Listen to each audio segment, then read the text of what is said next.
of excellence and a vision for nurturing future leaders.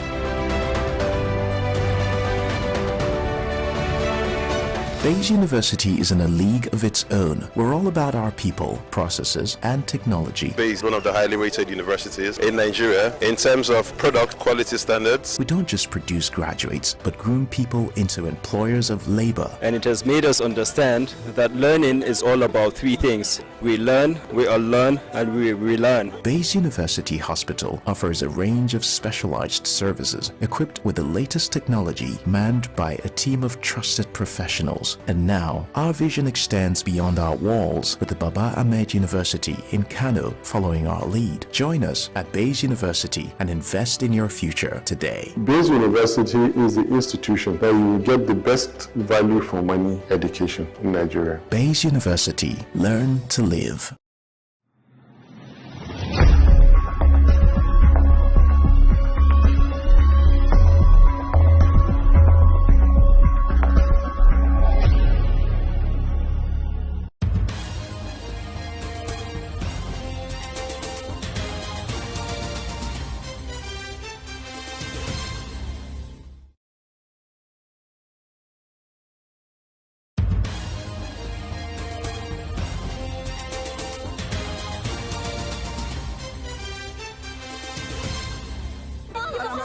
We are the Palestinians, we are the Canaanites, because that this country gets it right. who are these bandits? It's the Dex on Global Television, where we analyze and dissect storming issues and commentaries in the world's biggest black nation, Nigeria. Who is being held accountable for this money? The eyes have it.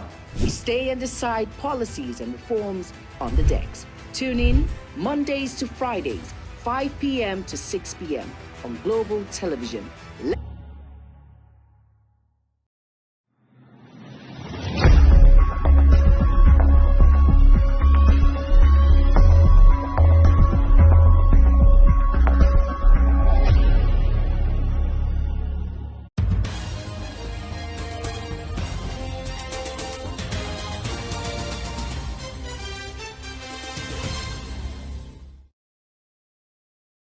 On Global TV News Express, federal government inaugurates mobile police base in Plateau. Police ban 7 courts celebration in Anambra, 1 hotels, bars, and others. In business, 82 million Nigerians may go hungry soon. On the foreign scene, Masoud Pezeshkian elected Iran's president. And in sports, Turkey, Netherlands clash amid diplomatic dispute. Hello and welcome to all our viewers in Nigeria and around the world to News Express on Global Television. We're coming to you live from the nation's capital, Abuja. I am Queen Agaba. President Bola Tinubu has described as shameful the fact that Nigeria, despite its size, was still generating 4.5 gigawatts of electricity. President Tinubu, who expressed his displeasure when he inaugurated a 31-member Presidential Economic Coordination Council at the Council Chamber Presidential Villa Abuja, underscored the need for innovative solutions to the country's economic challenges, noting the importance of public-private partnerships in driving economic reforms. President Tinubu announced measures which will run concurrently with the National Construction and Household Support Program to stabilize the economy, enhance job creation, and foster economic security. The measures under the Economic Stabilization Program are Energy Security Initiative, which includes power, oil, and gas. The Sultan of Sokoto and President General of the Supreme Council for Islamic Affairs, Mohammed Saad Abubakar, has declared Sunday, July 7th, 2024, as the first day of Muharram, marking the beginning of the Islamic year after Hijrah. This was contained in a statement signed by the Chairman Advisory Committee on Religious Affairs, Sultanate Council, Sokoto, Sambo Junaidu. Junaidu stated that there was no report of sighting the moon by national and the various moon sighting committees across the country.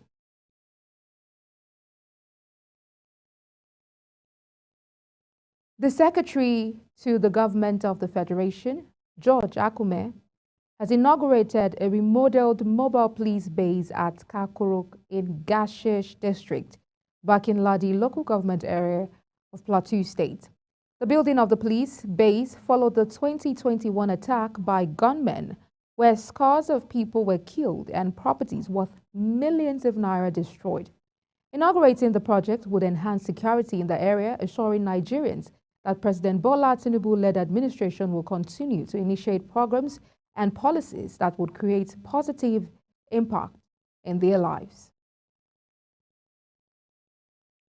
Minister of Information and National Orientation, Mohammed Idris, says $150 billion Samoa agreement entered into by the federal government is in the best interest of the country.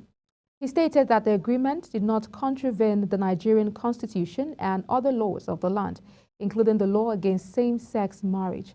The minister was reacting to a report which suggested that Samoa agreement included clauses that require underdeveloped and developing nations to support lesbian, gay, bisexual, transgender, and queer LGBTQ rights as a condition for receiving financial and other forms of support from advanced countries.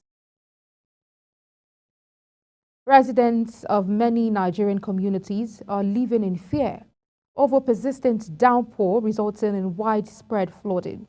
In Lagos, Yenagoa, Gusau, and other cities, motorists and commuters are groaning under the weight of the discomfort imposed by gridlocks engendered by floods.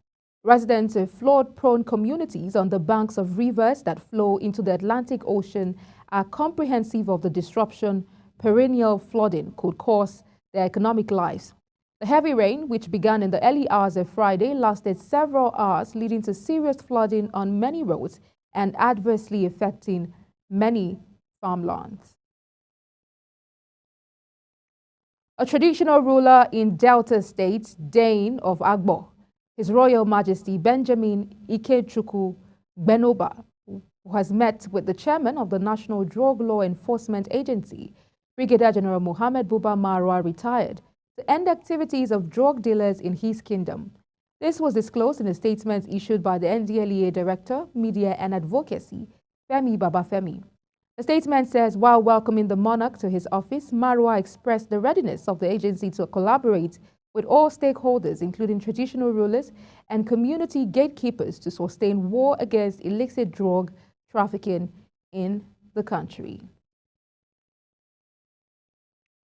The Anambra State Police Command has declared as illegal the proposed 7/7 Court Day celebration scheduled to take place in Awka, the Anambra State capital.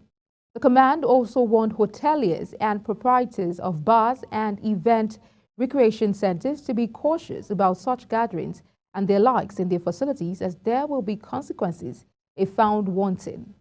In a statement by the spokesperson for the State Police Command, SP Tochukwu Ikenga, insisted that such events or any other related activities remain banned and the public should not participate.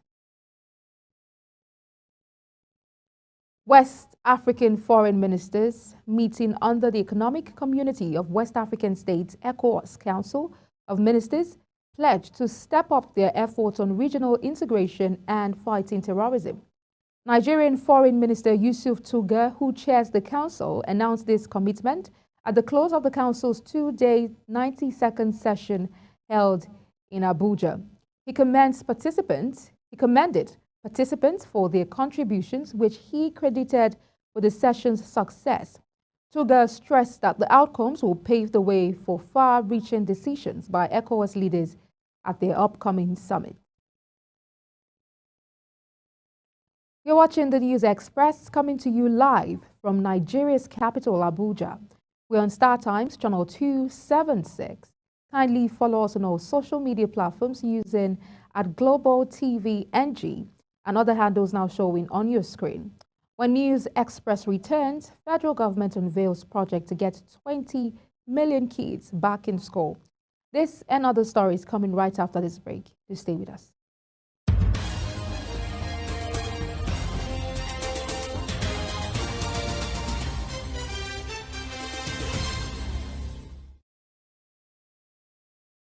Are you ready to be entertained like never before? Get ready to dive into the latest and greatest entertainment news in lifestyle, music, movies, birthday celebration, and so much more. All on Entertainment Circle on Global Television. From the hottest red carpet event to exclusive interviews with your favorite stars, we've got you covered. Stay up to date with the latest trends and news from the entertainment world, all in one place. Tune in every Saturday by 1 p.m. with Chung and Emil Joseph on Global Television. In an ever-busy world, the increasing challenge of keeping track of health matters can be extremely demanding. Follow the latest health tips and trends on Health Guide on Global Television on Tuesday at 3 p.m. Health Guide on Global Television. Put your health first. Get ready for it. Inside Today brings you issues relating to family, peer pressure, drugs, substance abuse, societal and topical issues making rounds. Join Jumaine Manson on Global Television Monday to Thursday and a repeat every Friday. Time 2 p.m. to 3 p.m. Don't miss out. Are you a food lover? Do you care about your health and nutrition? Are you interested in exploring the diverse culinary traditions from around the world? Then look no further. Introducing Lunch Global on Global Television, a show that takes you on a delicious journey through the world of food, nutrition, and diet. So, whether you're a seasoned foodie, a health enthusiast, or simply curious about the world of food, Lunch Global has something for everyone. Tune in Mondays to Fridays and let your taste bud take you on a journey of flavor, culture, and discovery on Lunch Global. Bon appetit!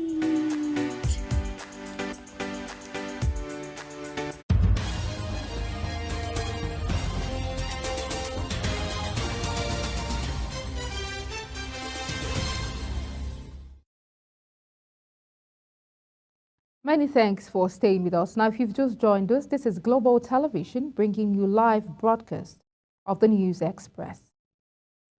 On the foreign scene, reformist Masoud Pezeshkian has been elected as Iran's new president, beating his hardline conservative rival Saeed Jalili.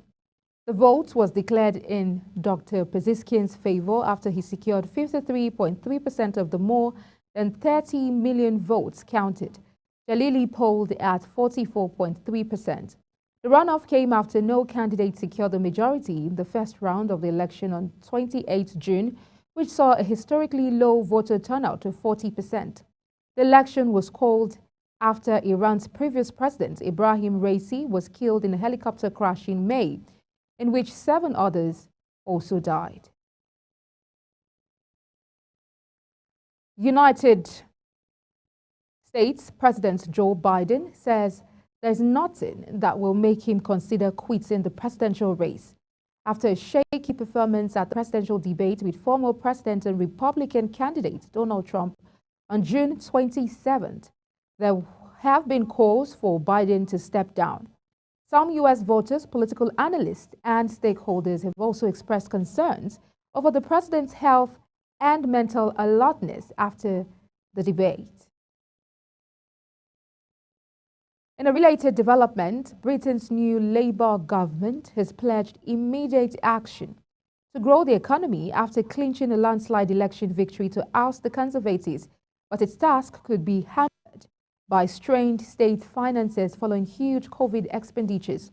The centre-left Labour administration, led by Prime Minister Keir Starmer, has promised investment in key areas such as health and education, but also stresses the need to balance the books. This is after government coffers were further hit by subsidies for energy bills after Russia's invasion of Ukraine sent oil and gas prices rocketing. In business, the United Nations has again predicted that 82 million Nigerians, about 64% of the country's population, may go hungry by 2030. calling on the government to tackle climate change, pest infestations, and other threats to agricultural productivity. The prediction comes in the wake of a persistent hike in food prices in the country. According to the National Bureau of Statistics, Nigeria's food inflation rate hit a record high of 40.66% in May 2024, surpassing the previous month's 40.53% increase. A multinational company, Nigeria Backbone Infrastructure Limited, has announced its intention to invest $172 billion to develop various infrastructure sectors in the country. In a statement signed by the company, the investment utilizing alternative financing options will be allocated to mineral resources, energy, agriculture, housing, and transportation sectors for the next 22 years. The administration of President Bola Tinubu has openly reaffirmed commitment investment inflow, while also promoting alternative financing for the construction of essential structure projects. Worried by the increasing rate of out-of-school children in the country, President Bola Tinubu has approved the commencement of the DOTS project to overhaul the education sector, increase enrollment, and ensure the academic security of the nation's children. DOTS is an acronym representing Data Respiratory Out-of-School Children's Education, Teachers Training and Development, and Skill Development Acquisition. The Minister of State for Education, Dr. Yusuf Tanko Sununu, made the disclosure in Shabu, a suburb of Lafia, the Nasarawa state capital, while simultaneously performing the groundbreaking foundation-laying ceremony of the National Examinations Council offices in Nasarawa, Abia, Sokoto, Taraba, Jigawa, Lagos, and Rivers states. The minister narrated that the DOTS project was to tackle the paucity of coordinated, verifiable, and authentic data in all aspects of the education sector in Nigeria. The minister narrated that the DOTS project was to tackle the paucity of these data in the aspect of education in all sectors. In sports, the Nigeria men's rugby team, Stallions, will kick off their Rugby Africa men's 7 seconds round campaign against South Africa on Saturday, starting at 5:22 GMT at La Bourdonnaise Sport Club in Mapo, Mauritius. According to the Nigeria Rugby Federation, the team is in great spirits and poised for an impressive performance in the second phase of the tournament, while the Rugby Federation has hailed coach Steve Lewis' positive impact on the team as it reflected on the first 3 games. The team's determination and growth, which have been inspiring, adding that the hard work all week has primed the team for the weekend. Turkey faced the Netherlands in Euro 2024 quarter-final on Saturday, whose lead-up has been dominated by a diplomatic row between Turks and Germany. In the other quarter-final, England aimed to move a step closer to ending a 58-year wait to win a major tournament by beating Switzerland. Turkish President Recep Tayyip Erdogan will attend the match at Berlin's Olympia Stadium amidst a diplomatic row between his country and host nation Germany over a 2-match ban handed to Turkey defender Merih Demiral. As we end the Global News Express, let's take a quick look at our top stories. Federal government inaugurates mobile police base in Plateau. Police ban 7/7 court celebration in Anambra, warn hotels, bars, and others.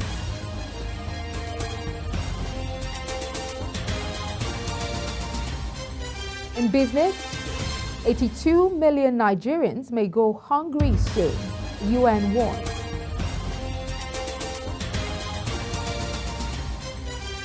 On the foreign scene, Masoud Pezeshkian elected Iran's president. And in sports, Turkey, Netherlands clash amid diplomatic dispute. That's it on the News Express, and it came to you live from Nigeria's capital, Abuja. We're on Star Times, channel 276. Kindly follow us on all social media platforms using @Global TV NG and other handles now showing on your screen. I'm Queen Agaba. Thank you for watching and see you again.